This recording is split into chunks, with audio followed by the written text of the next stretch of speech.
लड़की ने चीख कर कहा। हिम्मत तो देखो, ढेले भर के पैसे के लिए इतना नखरा दिखाते हैं लोग। एस्टर रोजा ने लड़की को परख लिया था। मेरी ओर देखकर एस्टर ने कहा, चलो जेल डेल, ना तो मुझे रूखा बोरा सिलना है, ना ही बोरी जैसी रूखी लड़की झेलनी है। आप सुन रहे हैं कहानी जानी अनजानी पीयूष अग्रवाल के साथ। चलिए आज की कहानी का सफर शुरू करते हैं। नमस्कार दोस्तों, तो कैसी लगी आपको हमारे पिछले हफ्ते की पर्यावरण दिवस स्पेशल कहानी खिरनी और मनीष जी के साथ बातें? हमें कमेंट सेक्शन में जरूर बताएं। आज हम आपको सुनाने जा रहे हैं Jewish American writer Isaac Bashevis Singer की लिखी कहानी द नीडल, जिसका हिंदी में अनुवाद कथा एक खास सुई की किया है ममता जोशी जी ने।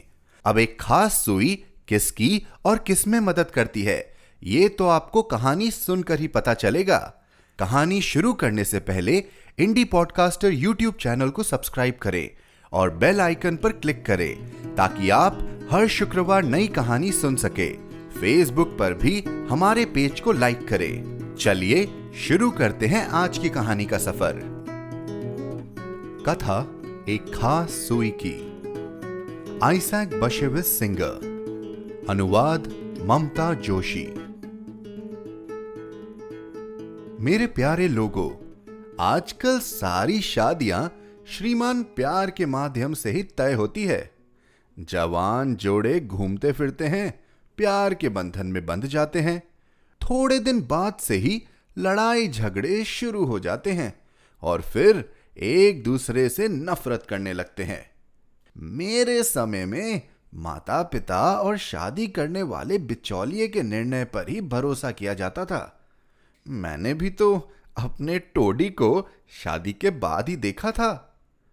चलो इसी बात पर तुम्हें एक कहानी सुनाती हूं। रुप्सा शहर में रेब लेमेल वेगमाइस्टर नाम का एक बेहद अमीर आदमी रहता था। उसकी पत्नी एस्टर रोजा बहुत सुंदर थी और अपने बालों के ऊपर हमेशा एक काली लेस का दुपट्टा ओढ़े रहती। गोरी चिट्टी काली आंखों वाली एस्टर रशियन, पोलिश, जर्मन और शायद फ्रेंच भाषा की भी जानकारी रखती थी। पियानो भी बजाती थी। उनका एक ही बेटा था, बेन जोयान। मां बेटे स्वभाव और पसंद नापसंद के मामले में एकदम दो बूंदों के समान, एक जैसे। बेन आकर्षक लिबास में जब भी शाम को घूमने निकलता तो उसका गोरा रंग, काले बाल और स्वस्थ कदकाठी देखकर जवान लड़कियां दिल थाम कर रह जाती और खिड़कियों के नीचे छिपकर उसे ताकती। अकूल संपत्ति का अकेला वारिस, घर का कामकाज देखने के लिए अनेक कार्यकर्ता थे।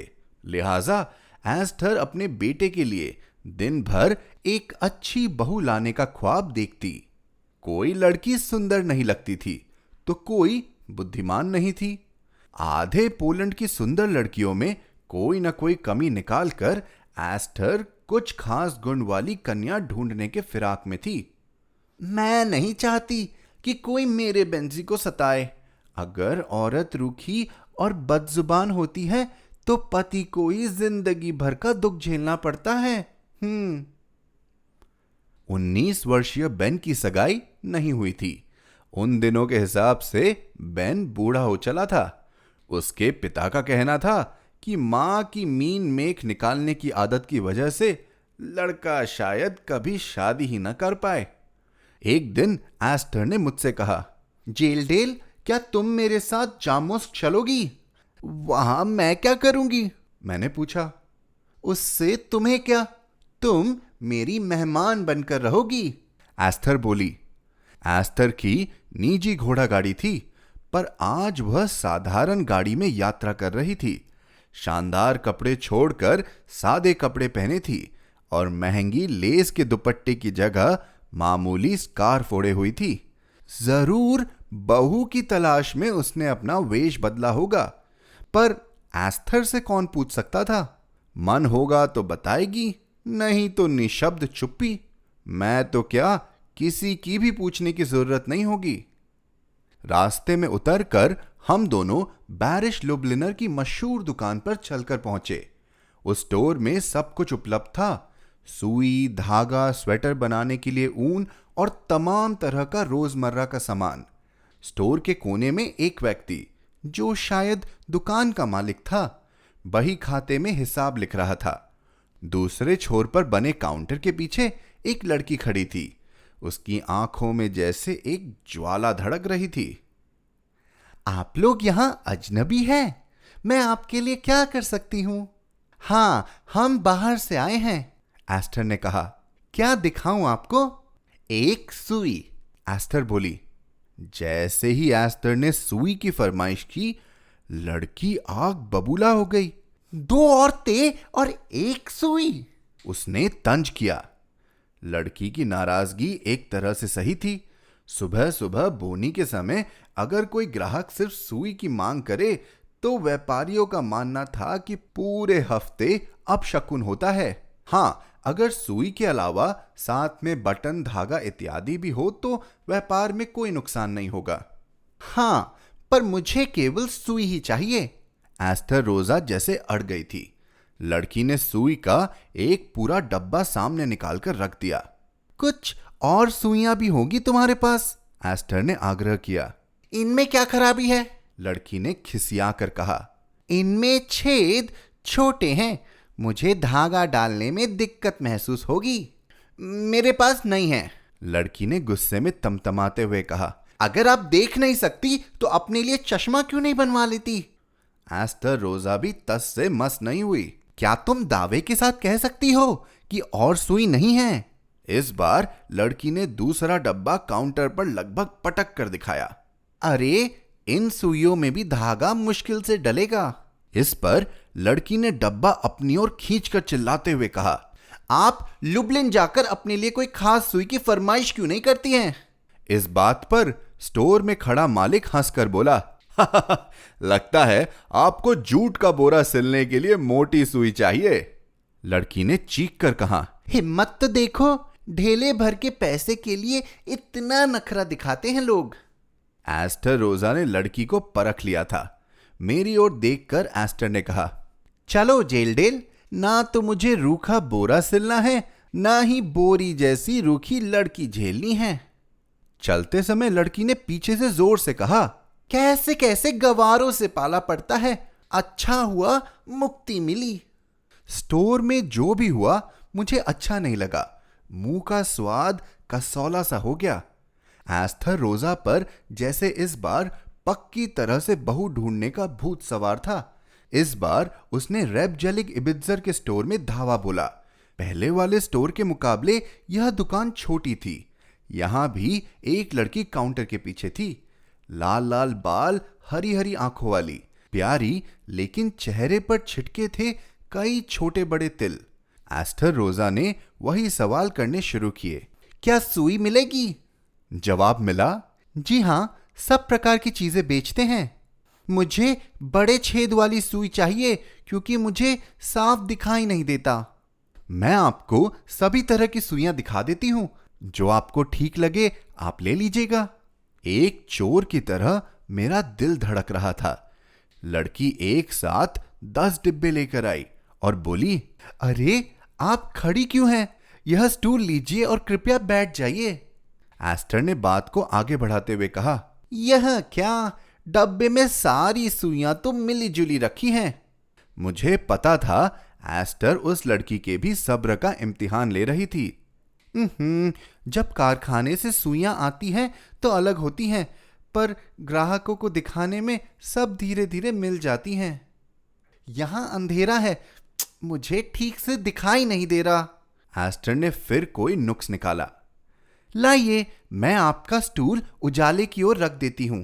लड़की ने बिना किसी झुंझलाहट के कहा। कौड़ी के मूल की सुई के लिए तुम इतनी मेहनत क्यों कर रही हो? लड़की ने जवाब में कहा, तालमुद में कहा गया है कि चाहे कौड़ी के मूल का सामान हो या लाखों का, उसूल एक ही होना चाहिए, यानी कि ग्राहक की खुशी सर्वोपरि होनी चाहिए। देखिए ना, आज आप एक सुई के लिए आई हैं, कल शायद आप दहेज के लिए महंगा साटन का कपड़ा खरीदने आ जाएं।